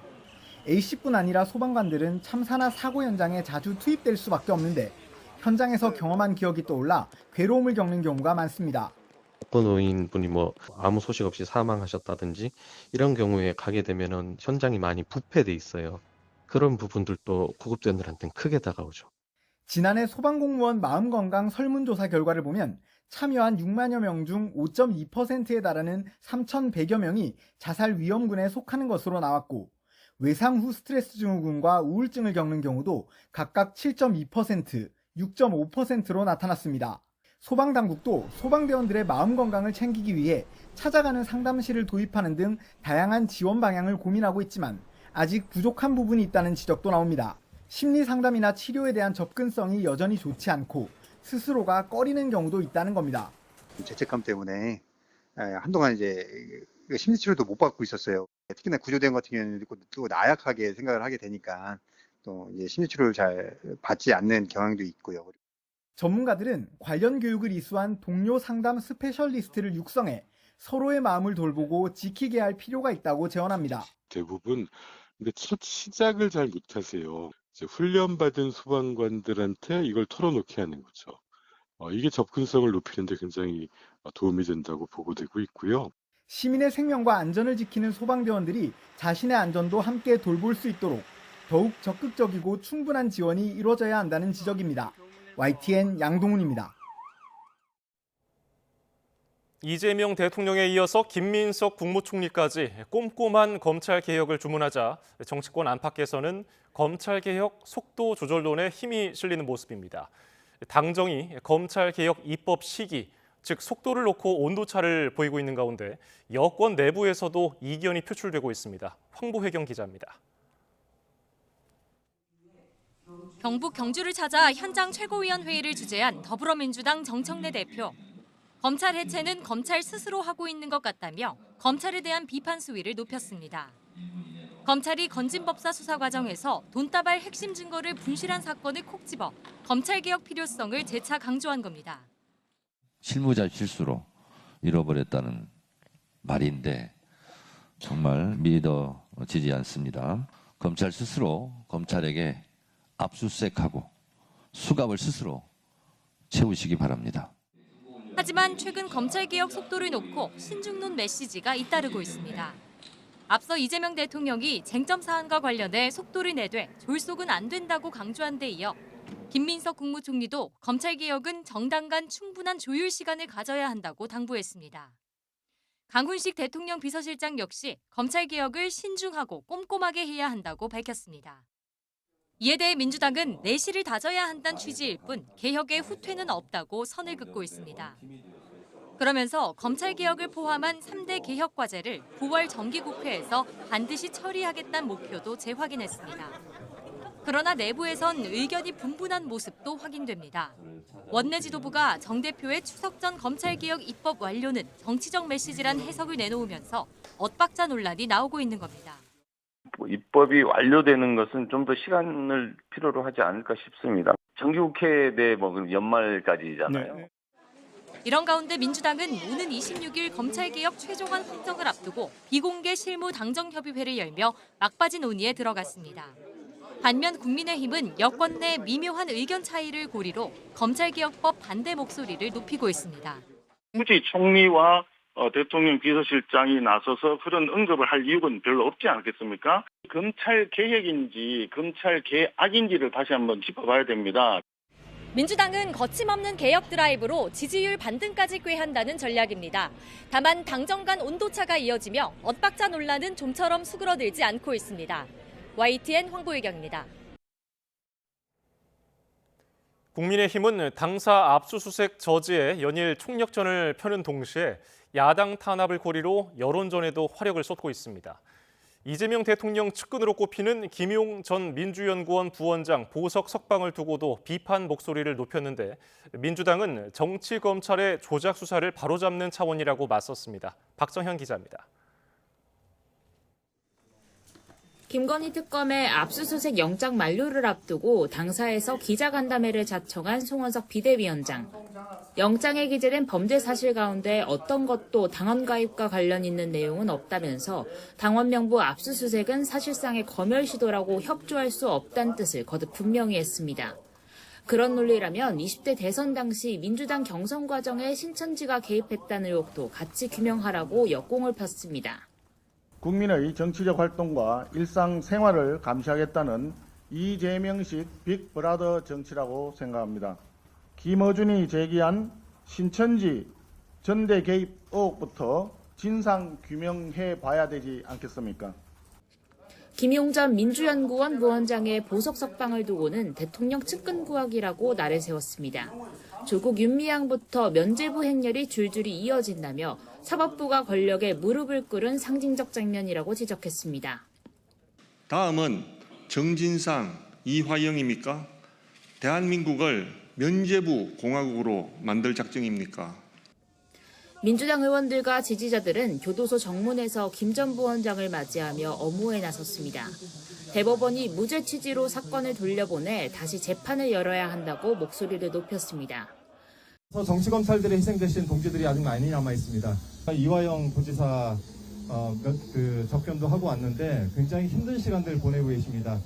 이 동지들을 위해서 함께 싸우겠다는 말씀드립니다. 지도부 역시 일제히 환영의 뜻을 전했습니다. 정치검찰의 조작 수사와 억지 기소를 바로잡는 첫걸음이 될 거라며 검찰개혁 필요성을 재차 강조했습니다. 이재명 죽이기 정치 공작으로 억울하게 희생된 피해자다 생각합니다. 사법 암살을 모의한 정치 검찰에 철대를 내려야 할 때입니다. 전당대회를 코앞에 둔 국민의힘이 야당 탄압 등을 고리로 대여 공세 수위를 최고조로 높이면서 얼어붙은 전국 상황이 당분간 풀리기 쉽지 않을 거란 전망이 나옵니다. YTN 박정현입니다. 내일부터 시작되는 8월 임시국회 본회의에는 노란봉투법 등 더불어민주당이 주도하는 쟁점 법안들이 차례로 상정될 예정입니다. 여야는 치열한 공방을 예고하며 상임위 회의에서부터 강하게 충돌했습니다. 강민경 기자입니다. 8월 국회 본회의 하루 전에 열린 국회 환경노동위원회 전체 회의. 국민의힘은 때를 놓칠세라 본회의 상정을 앞둔 노조법 2, 3조 개정안, 이른바 노란봉투법을 테이블 위에 올렸습니다. 반향이 큰 법안을 수기 없이 강행하려 한다며 여당의 입법 독주 프레임을 부각하고 나선 겁니다. 지금 민주당에서는 다수당이라는 그런 부분에서 막무가내로 밀어붙였지 않습니까, 지금? 지도부도 노란봉투법은 반경제 악법이라며 지원 사격에 나섰습니다. 함께 상정하는 상법과 방송 입법도 싸잡아 비판하며 소수 야당의 유일한 저항수단 필리버스터로 맞서겠다는 계획을 재확인했습니다. 방송장악법과 반경제 악법에 대해서 끝까지 필리버스터로 대응하도록 하겠습니다. 물론 압도적 의석수의 민주당은 기다릴 만큼 기다렸다며 강행 처리 방침을 굽히지 않고 있습니다. 일방 독주 지적에는 그동안 대화의 손짓을 뿌리친 건 국민의힘이라고 맞받았습니다. 막무가내 식으로 퇴장하는 분들이 누군데 그렇게 얘기를 함부로 하는 게 아닙니다. 24시간마다 필리버스터를 무력화하며 오는 25일까지 쟁점 법안 처리를 마무리하겠다는 계획도 그대로입니다. 민주당이 검찰, 사법, 언론, 3대 개혁 추진 동력을 확보하기 위해 거침없는 입법 드라이브를 건다는 해석도 나옵니다. 입법 효능감을 구심력으로 지지층 결집을 유도해 결과적으로는 여론의 호응을 얻기 위해서란 겁니다. 그리고 이 나라를 정상화시키는 과정을 국민들께 보여드리는 게 결국 지지도를 상승시키는 일이다. 하지만 민주당의 의도와 정반대로 일방 독주 이미지가 더 강해질 수 있는 위험도 분명 존재합니다. 국민의힘이 벼르고 있는 지점이기도 한데 본회의가 열리는 기간 야당의 여론전을 얼마나 잘 막아낼 수 있을지가 지지율 회복에 성패를 가를 걸로 보입니다. YTN 강민경입니다. 국민의힘 전당대회를 앞두고 당원 투표와 국민 여론조사가 시작된 오늘 당권 주자들은 막판 표심 공략에 나섰습니다. 김문수 후보는 특검의 압수수색에 반발해서 8일째 당사 농성을 이어가며 국민 주권과 당원 주권으로 이재명의 폭주를 반드시 멈춰야 한다고 강조했습니다. 장동혁 후보는 정부와 여당에 대한 수사와 재판은 한없이 무뎌지는데 전임 정부와 야당에 대한 특검은 갈수록 서슬퍼런 칼날을 들이대고 있다며 용산 대통령실 앞에서 1인 시위를 이어갔습니다. 안철수 후보는 기자회견을 열고 말 바꾸기로 일관하며 과거에 머물러 있는 김 후보나 윤 어게인을 추종하며 극단 세력을 공천하겠다고 하는 장 후보 대신 본인을 뽑아달라고 투표를 독려했습니다. 조경태 후보는 YTN 라디오 인터뷰에서 자신은 극우 세력에 아부해서 표를 얻을 생각은 없다며 합리적 온건 보수와 중도층이 돌아올 때 비로소 보수의 대통합이 이루어진다고 지지를 호소했습니다. 다음 달 3일 중국 베이징에서 열리는 전승절 행사에 우원식 국회의장이 공식 초청을 받았습니다. 우 의장은 오늘 국회의장 집무실에서 다이빙 주한 중국 대사를 접견했습니다. 의장실은 비공개 접견 이후 우 의장이 전승절 행사에 공식 초청을 받았다면서 참석 여부 등은 결론이 나오는 대로 공지하겠다고 밝혔습니다. 사상자 7명이 발생한 경북 청도 열차 사고와 관련해 경찰이 합동 감식을 벌이고 본격 수사에 들어갔습니다. 작업자들의 이동 경로와 코레일과 업체의 안전 대책이 적절히 마련됐는지 집중적으로 살필 예정입니다. 이윤재 기자가 보도합니다. 경북 청도군을 관통하는 경부선 철로입니다. 안전관리 작업자 7명이 하행선 철로에서 줄지어 걸어갑니다.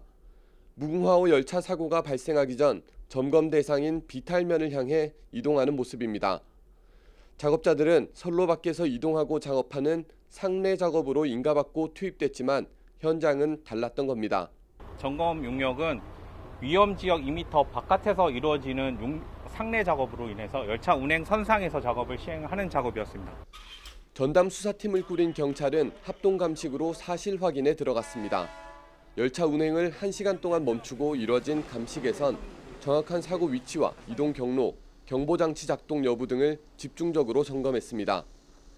코레일이 협력업체에 안전점검을 맡기고 작업에 투입하는 과정에 업무 세부 규칙을 지켰는지도 수사 대상입니다.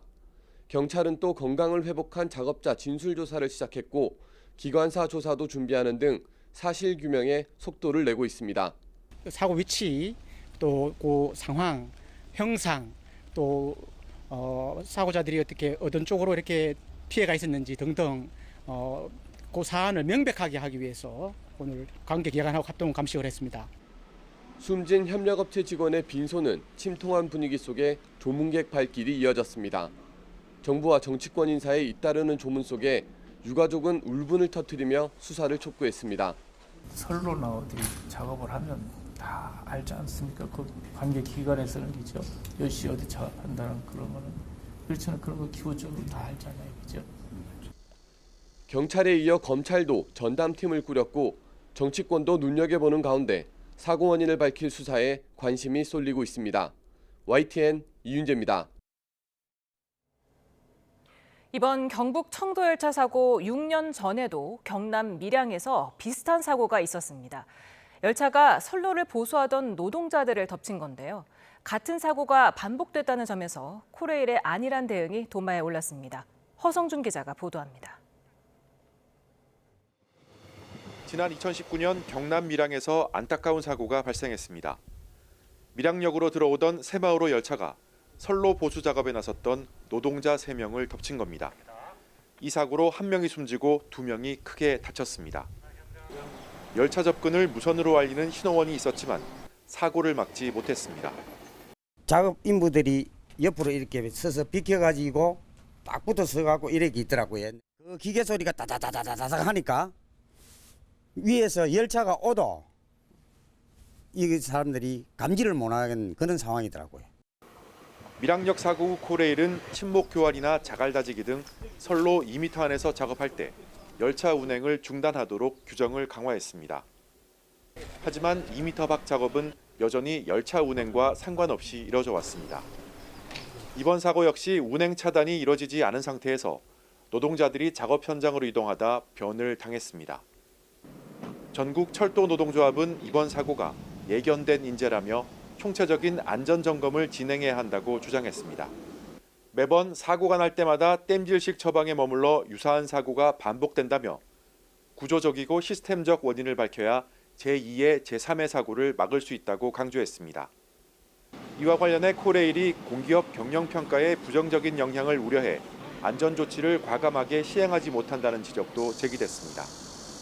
전문가들은 선로 작업 시 열차 운행을 모두 중단하는 등 관련 법규정을 작업자 안전 위주로 개정해야 사고를 예방할 수 있다고 지적합니다. YTN 허성준입니다.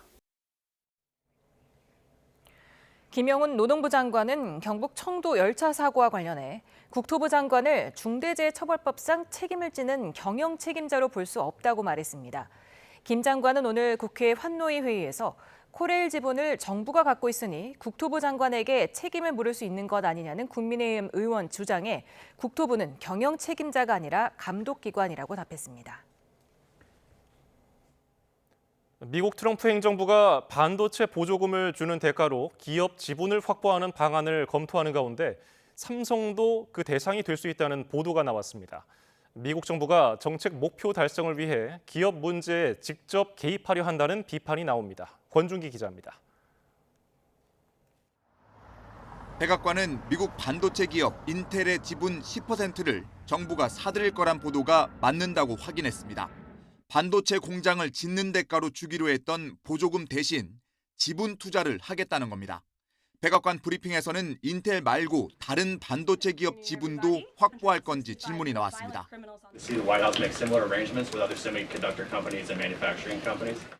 As for this 10% government stake deal, the Department of Commerce continues to work on it. I know Secretary Lutnick is working on it and ironing out the details. 로이터 통신은 트럼프 행정부가 미국에 공장을 짓는 다른 반도체 기업의 지분 인수도 검토 중이라고 보도했습니다. 타이완의 TSMC와 미국 마이크론, 한국의 삼성전자가 여기에 해당한다는 겁니다. 전임 바이든 행정부에서 이들 기업에 지급하기로 했던 반도체 지원금은 각각 6조 원에서 9조 원대에 달합니다.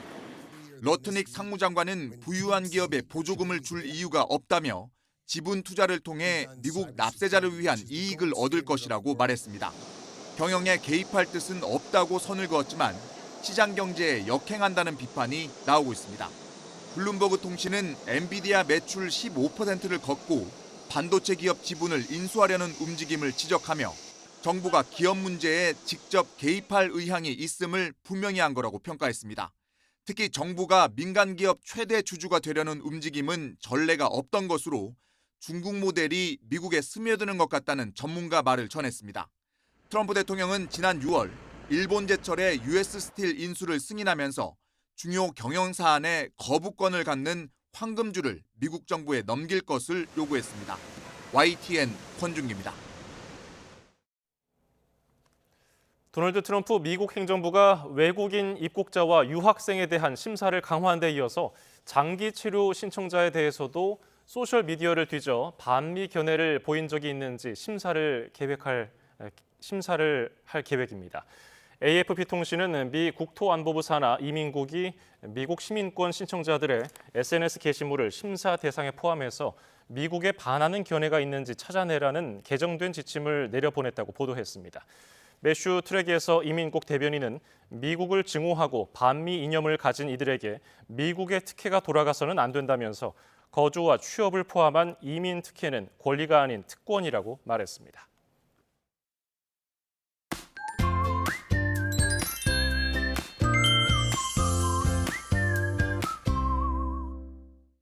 더위의 기세가 꺾일 줄 모르고 있습니다. 네, 이에 따라 폭염특보도 점점 강화되고 있어서 대비 더욱 잘해주셔야겠는데요.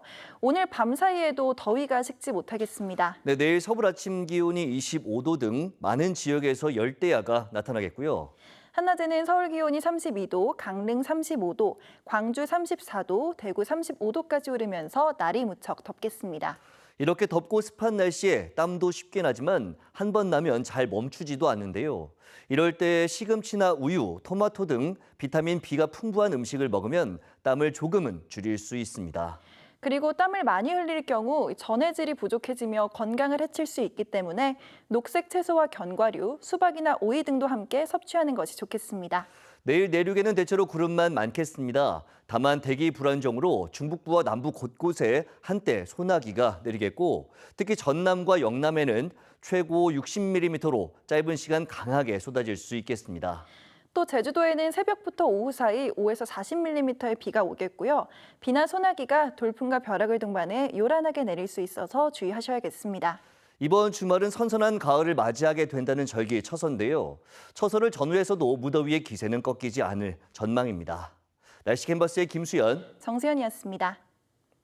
오늘 뉴스 플러스는 여기까지입니다. 시청해주신 여러분 고맙습니다.